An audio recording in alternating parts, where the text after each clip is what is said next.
Have you ever felt like your life is moving according to someone else's script? As if you're a talented actress in a play you didn't choose, saying lines that don't resonate with you and following a plot that leads nowhere. You do everything right. You're agreeable, you're responsible, you try hard, but the feeling that real life is happening somewhere nearby never leaves you.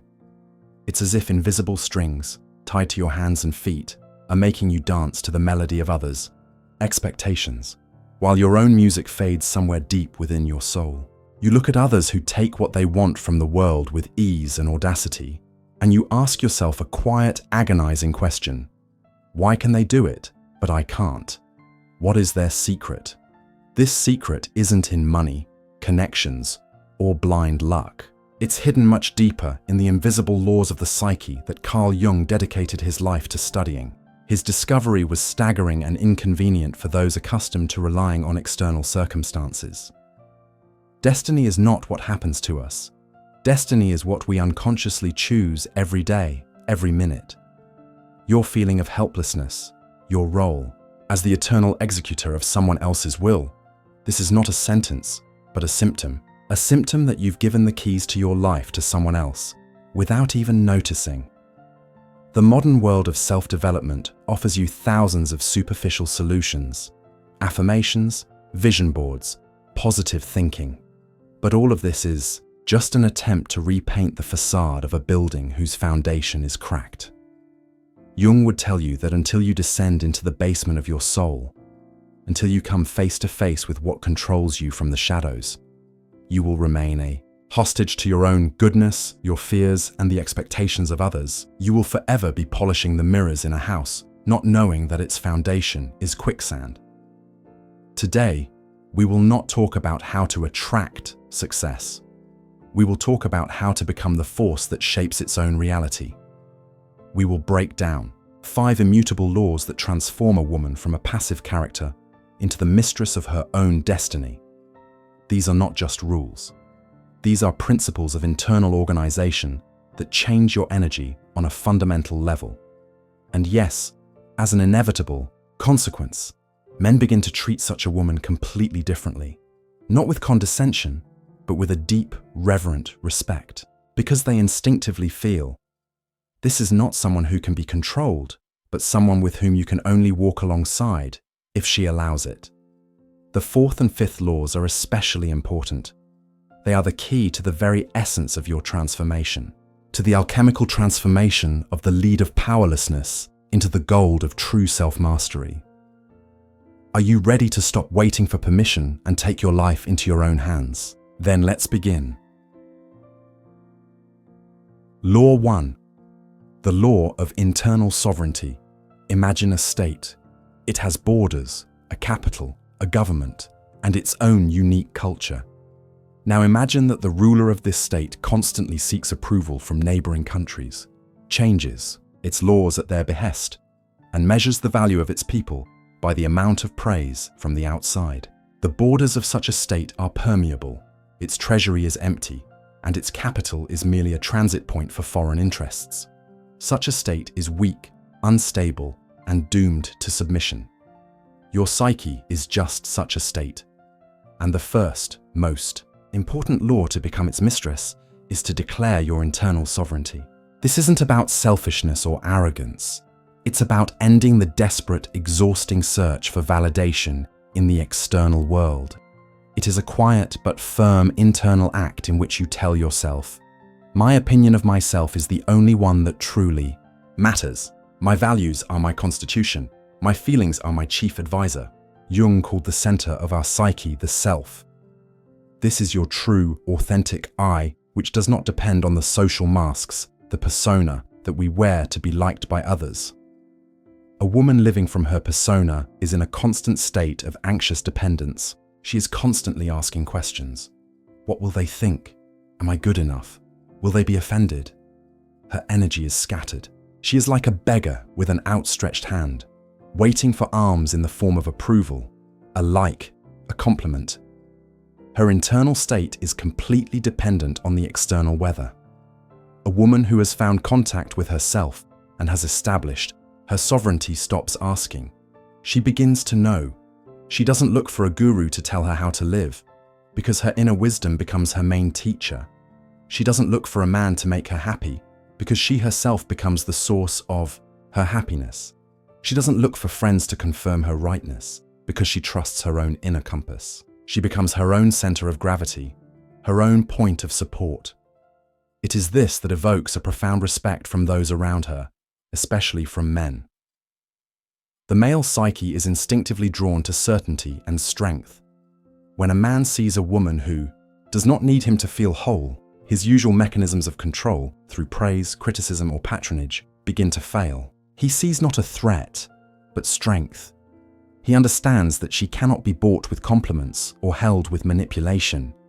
Her favor must be earned not with external attributes, but with internal maturity, with the ability to respect her sovereign space. He sees not a void to be filled, but a full, self-sufficient world into which one can only be invited. She ceases to be an object to be evaluated and becomes a subject to be reckoned with. How to start practicing this law? Stop asking for advice on every little thing. Make a decision on your own and take responsibility for it. Start with choosing a movie or a walking route, gradually moving on to more serious things. When you catch yourself thinking, "What will people think?" consciously stop and ask yourself, "What do I actually think and feel? What is my true desire in this situation?" Spend one day without justifying any of your decisions. Not, "I'm sorry, I can't today because," but simply, "I can't today." Not, "I would like this but affirm, "I choose this." Create your personal board of directors of wise figures, real or fictional people whose opinion you respect. In a difficult situation, ask for their advice, not the first person you meet. Internal sovereignty is your invisible throne. You don't need to tell anyone about it. People will simply feel that a queen of her own world has entered the room, not a supplicant, and that changes absolutely everything. Law 2. The law of energetic boundaries. If internal sovereignty is the declaration of your state, then energetic boundaries are its customs and border patrol. Imagine a beautiful, blooming garden. If it has no fence and the gardener doesn't pull the weeds, this garden will soon be overgrown, its flowers trampled, and its fruits stolen. Your inner world is such a garden, and your energy, time, and attention are the most valuable and irreplaceable resources needed for it to flourish. Many women confuse kindness with the inability to say no. They say yes when their soul is screaming no. They listen to hours of complaints that drain them. They invest in relationships that are a one-way street. They believe that by giving more, they will become more valuable. But psychological reality works in the exact opposite way. Anything that is available in unlimited quantities becomes devalued. Jung would say that the fear of setting boundaries is directly related to our shadow and unhealed childhood traumas. The shadow of a good girl hides the fear of being selfish, angry, or inconvenient. This fear often comes from a childhood where love and security had to be earned by being obedient and agreeable. To avoid confronting this bad part of herself, an adult woman is willing to betray herself again and again, allowing her boundaries to be violated. She becomes an energy station for everyone in need, while she herself is left with burnout, quiet resentment, and the feeling of being used. The mistress of her own destiny understands that no is not an act of aggression, but an act of self-preservation. That refusing toxic communication is not cruelty, but hygiene for the soul. That her right to rest and personal space is not a whim, but a necessity for recovery. Her boundaries are not walls that isolate her, but a sacred perimeter within which she can be fulfilled, calm and creative. Like the membrane of a living cell, they let in what is beneficial and keep out what is harmful. It is this quality that men read as self-respect. A woman without boundaries subconsciously sends a signal. My resources are worthless. Take what you want. My garden is open to everyone. You can trample it as you please. A woman with clear boundaries sends a signal. My world is valuable, and access to it is a privilege. This does not push away. It intrigues. It makes one value, not use. A man understands that her time must be respected, her attention must be earned, and her energy cannot simply be consumed and discarded. He may initially test the boundary out of habit, but upon meeting calm yet firm resistance, he changes his tactics. Respect is born where permissiveness ends. How to strengthen your boundaries? Start small. Decline one minor invitation you don't want to attend without feeling guilty. Simply say, "Thank you for the invitation, but I won't be able to make it this time." Establish hours of silence. For example, 1 hour in the evening when you don't answer calls or messages, dedicating the time only to yourself. This is your sacred time. If someone crosses a line in conversation, gives unsolicited advice, asks tactless questions, don't argue. Simply say, "This topic is unpleasant for me. Let's change it," or "I'm not ready to discuss this." Physically, create a boundary. If someone invades your personal space, take a step back. If a phone call is draining you, find a reason to end it. "I have to run, let's talk later." Your boundaries are a silent declaration of your value. The more clearly they are defined, the fewer people in your life will want to use you, and the more will be ready to respect you. Law 3. The law of radical responsibility. There comes a moment in every woman's life when she faces a choice: to remain a victim of circumstances or to become the author of her story. The victim position is seductive. It offers false comfort and absolves you of all responsibility. Parents who didn't love you enough are to blame. The boss who doesn't appreciate you is to blame. The partner who doesn't understand you is to blame. Cruel fate is to blame. In this paradigm, you are a passive object to which things happen. You are a chip of wood in the turbulent stream of life, and all you can do is complain about the current. The mistress of her own destiny practices the high law of radical responsibility. This law does not mean that you are to blame for everything that happens to you. It means that you are 100% responsible for your reaction to what happens to you. External events may be beyond your control, but your choice of how to react to them, what meaning to assign to them, and what lessons to learn from them always remains yours. Jung spoke of psychological complexes, emotionally charged clusters of thoughts and memories in our unconscious. The victim woman allows external events to uncontrollably activate her complexes. One careless word from her boss, and the "I'm not good enough" complex is triggered. One moment of silence from her partner, and the "I will be abandoned" complex is activated. She becomes a puppet of her internal programs. The mistress of her own destiny, in contrast, uses these moments for self-discovery. She brings all projections back to herself. She asks herself different questions. Not, "Why is this happening to me?" but "Why is this happening for me?" What inner wound is this event highlighting? Not, "Who is to blame?" but "What can I do with this now to become stronger?" This shift in thinking has colossal power. It moves the locus of control from the outside to the inside. You stop waiting for someone to come and save you and start saving yourself. You stop complaining and start acting. You understand that even the most painful experience is not a curse, but a training ground for your soul, an opportunity to discover and heal an old wound. The victim's world shrinks with every grievance. The author's world expands with every lesson. For a man, a woman living in the paradigm of responsibility is a synonym for maturity. With her, he doesn't have to walk on the minefield of her grievances. She will not blame him for all the world's sins. She is capable of dialogue. She is capable of admitting her mistakes and learning from them. She isn't looking for a daddy in a partner to solve all her problems, but an equal ally for a shared journey. It's not scary to be with such a woman.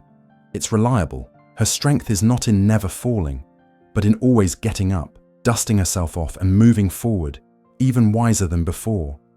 This evokes not pity, but admiration.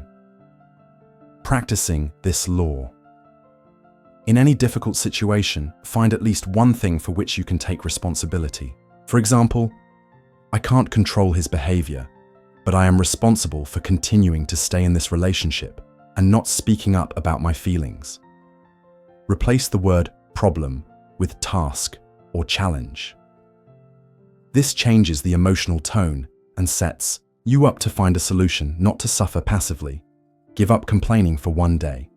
If you feel the urge to complain, just note the desire, but don't voice it. Observe how your state changes when you don't waste your energy. By embracing radical responsibility, you take back from the world the power to determine your happiness and return that sacred duty to yourself. You cease to be a chip of wood and become the captain of your ship. Law 4. The law of following your myth. This is one of the most profound and transformative laws. Most people do not live their own lives. They follow social scripts: school, university, marriage, career, retirement. They choose professions that are considered prestigious. They build relationships that are approved by society. They live someone else's predictable and safe life. It is a life in shades of grey, a draft of a life. And deep down, they feel a longing, that quiet panic, because their soul did not come into this world for this. Jung believed that every soul has its own unique path, its personal myth. This is the unique story you are meant to live, the song you are meant to sing. It is your purpose, your calling. To become the mistress of your own destiny means to find this myth and to have the courage to follow it, even if it is unlike any other, even if it is frightening, seems illogical, and does not promise immediate rewards. Your personal myth is what ignites a fire in you. It's the activity that makes you lose track of time. It's the values you are willing to defend. It's the path on which you feel truly alive. For one, it may be creating an animal shelter. For another, writing books. For a third, researching ancient cultures. For a fourth, raising children in harmony and freedom. There are no right or wrong myths. There is only yours and not yours. Yourself is constantly speaking to you, sending signs through dreams, intuition, passions, and those synchronicities, meaningful coincidences that are signposts on your path. A woman who follows a social script is predictable and, as a result, less interesting. She is like a book everyone has already read. A woman who follows her myth is a mystery. She burns with her passion. Her eyes hold the fire of purpose. She doesn't look for meaning in a man because she already has her own meaning. She doesn't wait for him to fill her days because her days are already filled with her own journey. This makes her incredibly attractive. A man sees not just a woman, but an entire universe. He instinctively wants to touch her mystery, to become part of her unique story. Her passion for her path is contagious. She doesn't demand that he entertain her. She herself is a source of inspiration. A relationship with her is not a way to escape boredom, but an opportunity to embark on a thrilling adventure with someone who is already on her own great journey. She inspires him to find his own myth as well. How to find your myth? Remember what you loved doing most as a child, before you were told what was right and profitable. The code to your purpose is often hidden in those childhood passions. Ask yourself, if money and the opinions of others didn't matter, what would I dedicate my life to? The first answer that comes to mind is likely your calling. Pay attention to synchronicities. Notice recurring themes in books, movies, conversations. The world often shows us where to go. Allow yourself a creative date with yourself once a week. Go to a museum, draw, take a walk in a new place alone. Create a space where the voice of your soul can be heard. Following your myth is the highest form of loyalty to yourself. It is the path that transforms your existence from mere survival into a meaningful and beautiful epic. Law 5. The law of integrating the shadow. Here we arrive at the most powerful and most frightening law. It is this law that separates merely successful women from true mistresses of their own destiny. The law of integrating the shadow. The shadow, according to Jung, is the repository of everything we deny and suppress in ourselves. All the qualities we consider bad, unacceptable, unspiritual. For the good girl, this includes anger, healthy selfishness, sexuality, ambition, the capacity for confrontation, the thirst for power, cunning, calculation. We spend tons of psychic energy to keep this shadow locked away so that no one, especially ourselves, will ever suspect its existence. But Jung discovered an astonishing truth. Everything we suppress does not disappear. It begins to control us, from the underground through the mechanism of projection. We begin to fiercely hate and condemn in others the very qualities we do not acknowledge in ourselves. Are you irritated by selfish people? Your own need for self-care is likely suppressed. Are you outraged by show-offs?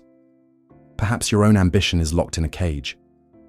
Suppressed anger turns into passive aggression and psychosomatic illness. Suppressed selfishness leads us to attract narcissists into our lives.